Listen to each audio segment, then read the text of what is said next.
it's not too distracting. I hope it's okay.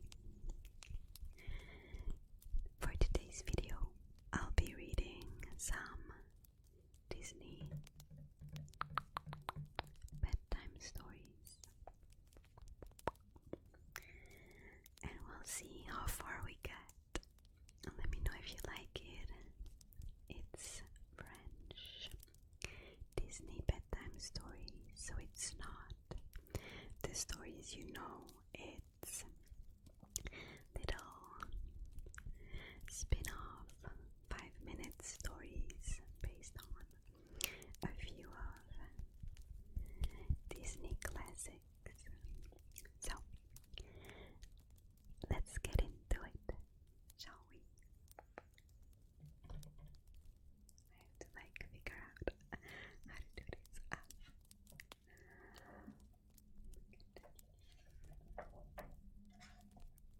So there are 1, 2, 3, 4, 5, 6,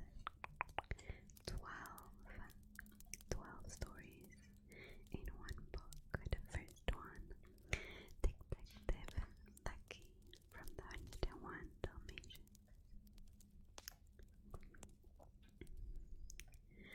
Confortablement installé dans le salon de Roger et d'Anita, 99 chiots dalmatiens écoutent l'histoire du soir que leur raconte Nani.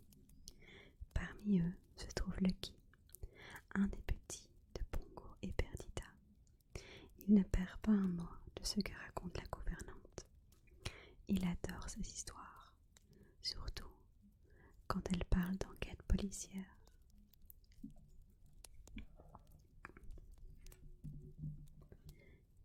Here's Lucky.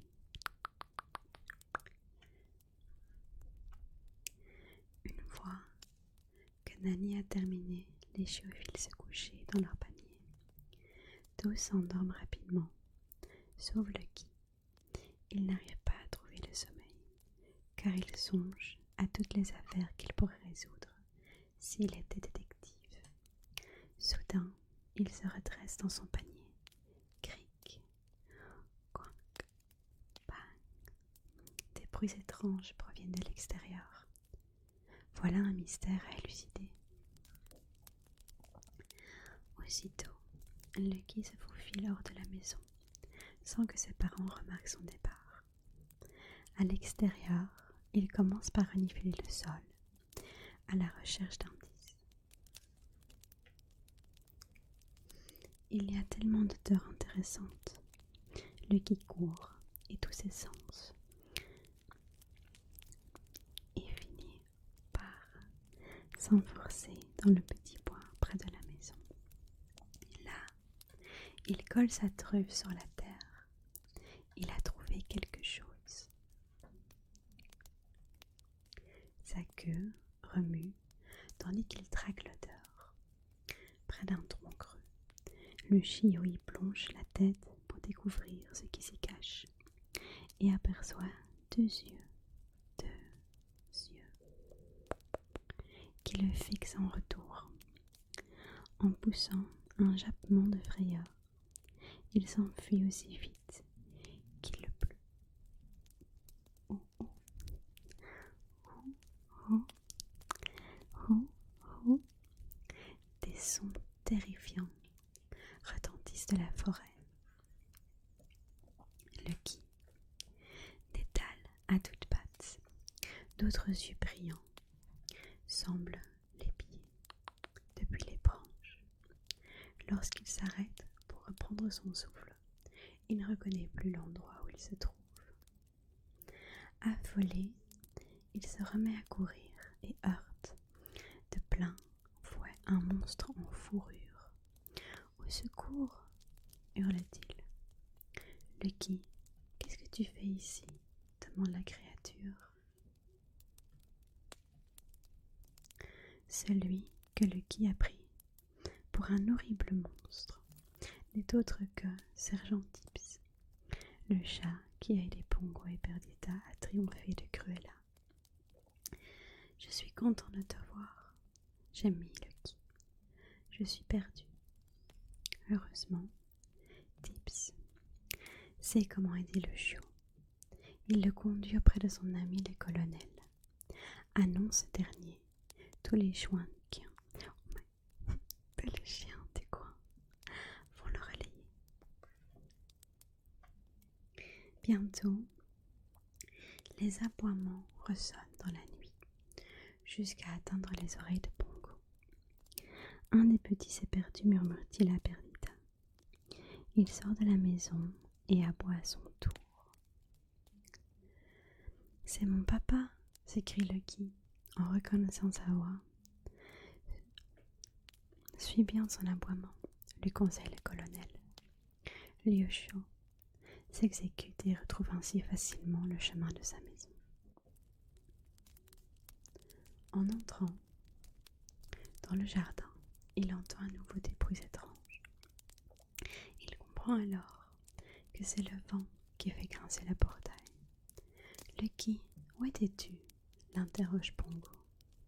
Inquiet, papa, j'ai résolu un mystère, comme un vrai détective. Après toutes ces aventures, Lucky est heureux de se blottir bien au chaud dans son panier. Tout à coup, les oreilles se dressent. Quoi ? Une nouvelle affaire l'entend.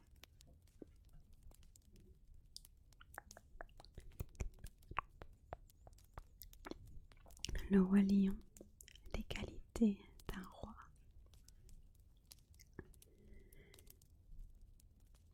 Dès que le soleil se lève sur le rocher du lion, Simba et Nala sont prêts à jouer. Allons à la rivière ce matin, propose la petite lionne. Chut, l'interrompt Simba. Parle plus bas, sinon Zazu va nous entendre. Trop tard. Le Kalao se pose devant eux. C'est bien, Simba, tu es déjà réveillé, constate-t-il. Et tant que jeune prince, tu as des responsabilités, et nous avons fort à faire aujourd'hui. Ne pourrais-je pas plutôt jouer avec Nala ? Le supplie Simba. Pas question. Le conseiller du roi. Tu restes avec moi, n'oublie pas que ton père m'a chargé de ton éducation. Je vais à la rivière toute seule, intervint Nala. À plus tard. Le lionceau suit son ami du regard, comme il aurait aimé l'accompagner. À la place, il est contraint de suivre Zazu près du point d'eau. Là, le Kalao lui montre les animaux qui attendent impatiemment leur tour pour boire. Un roi doit savoir établir des règles pour le bien-être de ses sujets, commence Zazu. Comme les antilopes s'attardent un peu trop longtemps, Zazu intervient pour qu'ils cèdent leur place aux zèbres. Vite, Simba en profite pour filer en se mêlant aux girafes. Malheureusement, l'oiseau le surveille.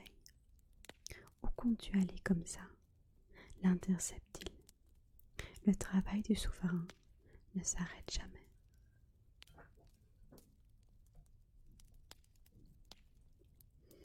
Il guide Simba jusqu'au rocher du roi où Mufasa reçoit les animaux qui souhaitent lui parler. Un roi dévoué aide son peuple, commande Zazu. Observez bien ton père, il t'apprendra beaucoup. Intrigué par cette nouvelle leçon, Simba écoute Mufasa répondre avec sagesse aux réclamations des éléphants et des rhinocéros. Mais au bout d'un long moment, il finit par s'ennuyer et il s'assoupit. « Réveille-toi, jeune prince !» le gronde Zazu. « La leçon n'est pas terminée. » En soupirant, Simba le suit au bord de la rivière, où il avait prévu de jouer avec Nala. Il espère pouvoir fausser compagnie à l'oiseau et retrouver son ami en cachette. C'est alors qu'un cri retentit. As-tu entendu Zazu ?» s'affole Simba. Il court en direction de la rivière dans laquelle se débat Nala. Elle a été emportée par le courant et appelle au secours. « Zazu, va prévenir mon père, lui ordonne-t-il. Le Kalao s'exécute pendant que le lionceau réfléchit à toute vitesse. En regardant autour de lui, il aperçoit une longue branche d'arbre sur la berge. « Accroche-toi, Nala !» hurle-t-il. Il attrape la branche dans sa gueule. Puis, il la rapproche de son ami, qui s'en saisit. En grippant sur le rocher, à l'aide de ses griffes, Simba parvient à tirer Nala hors de la rivière.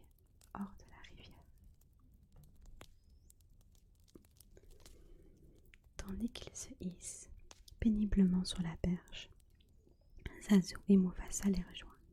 « Tout va bien maintenant, le rassure Simba.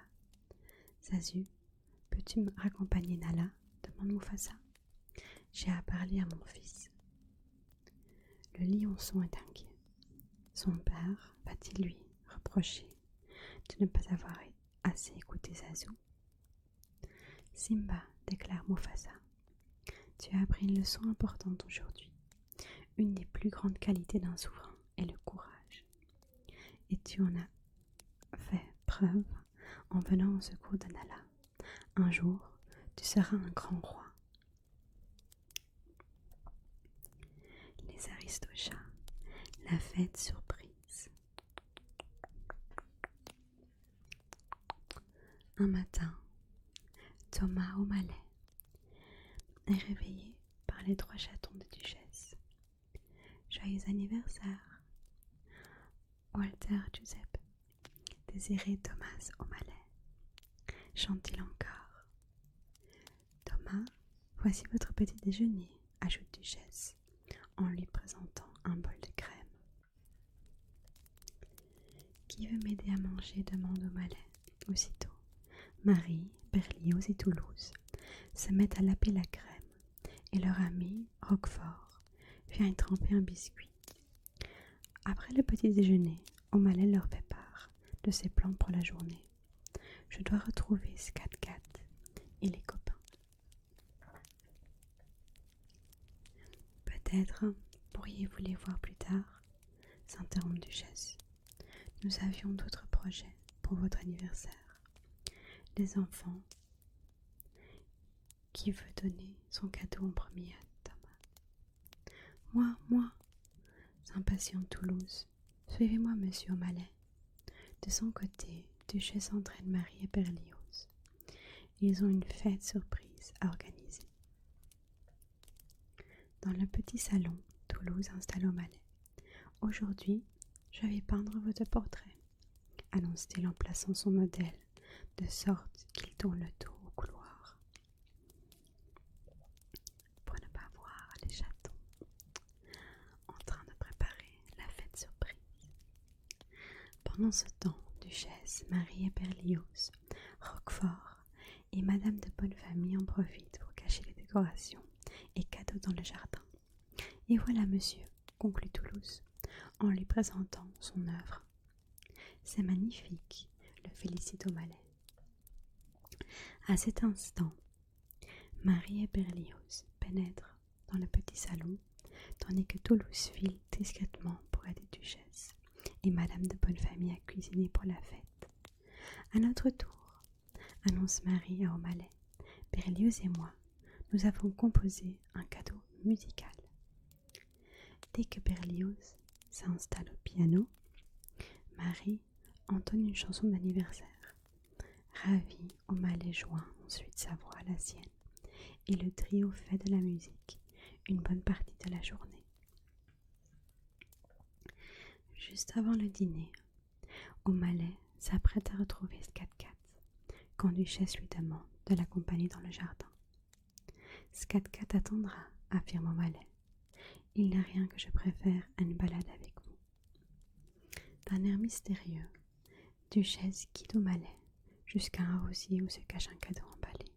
« Joyeux anniversaire, cher Thomas, » chuchote-t-elle. « Un nœud papillon » s'exclame-t-il en ouvrant la boîte. Merci beaucoup, ma chère, vous me gâtez. Ce n'est pas terminé, réplique Duchesse.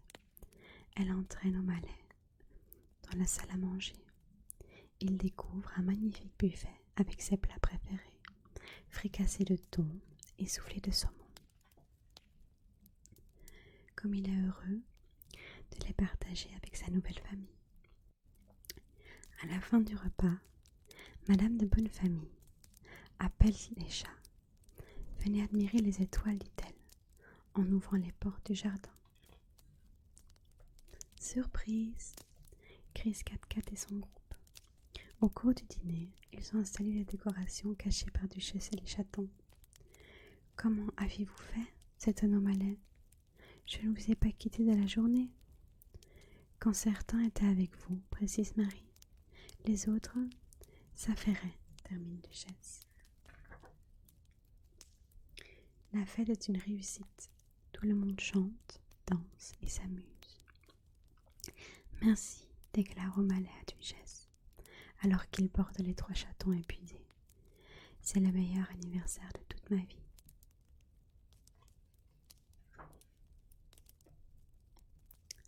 Le livre de la jungle, les ombres de la jungle. Dans la jungle, le colonel Hattie dirige la patrouille des éléphants. Alors qu'il passe près d'un arbre en fleurs, sa trompe le chatouille. « Ah, ah, tchou !» éternue-t-il violemment. Déséquilibré, il bouscule l'éléphant derrière lui, qui tombe à son tour en arrière.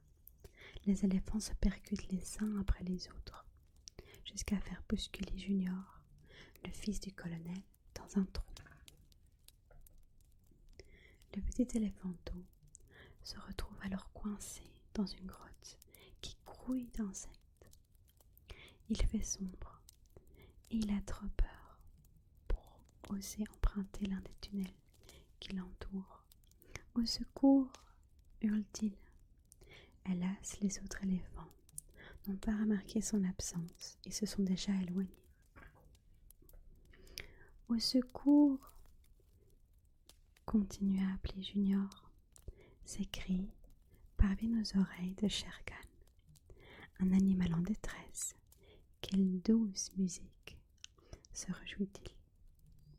Non loin de là, 3 singes ont également entendu les parissements de l'éléphanto. Ils s'apprêtent à l'aider, mais se fichent en voyant Shere Khan s'approcher. Mieux vaut filer au plus vite, chuchote un des singes à ses compagnons. Dans leur fuite, ils croisent Mowgli et Balou. « Qu'est-ce qui vous arrive ?» leur demande l'enfant. « Nous avons croisé Shere Khan. Heureusement, il était attiré par les cris de détresse d'un éléphanto. Il ne nous a pas vus. »« Un éléphanto ?» Le fils du colonel Hattie a des ennuis, s'affole Mowgli. « Comment avez-vous pu l'abandonner ?» s'indigne Balou. Pénour, les singes leur indiquent la direction à suivre et les 2 amis se précipitent au secours de Junior. Pendant ce temps, le petit éléphant tente de se rassurer. « Papa va venir me chercher », se répète-t-il. Soudain, 2 yeux jaunes apparaissent au fond du tunnel. Paralysé par la terreur, Junior voit Shere Khan s'approcher de lui. « Bonsoir », susurre le tigre. De leur côté, Mowgli et Balou ont trouvé l'une des entrées de la grotte. « Attends, petit », l'arrête Balou en lui montrant les empreintes sur le sol. Shere Khan est déjà à l'intérieur. « Il faut agir vite », s'écrie Mowgli. Les rayons du soleil couchant lui donnent une idée. « Balou, je vais avoir besoin de ton aide, » reprend-il. Dans la grotte, le redoutable tigre s'apprête à dévorer le petit éléphant. Tu feras un délicieux dîner. À cet instant, des ombres gigantesques sont projetées autour d'eux. Des hommes avec des torches, hurle Shere Khan. La seule chose au monde que craint le tigre, c'est le feu. Pris de panique, il détale hors de la grotte, sans remarquer Mowgli et Baloo plaqués contre la paroi du tunnel. Les deux amis se précipitent ensuite autour du petit éléphant.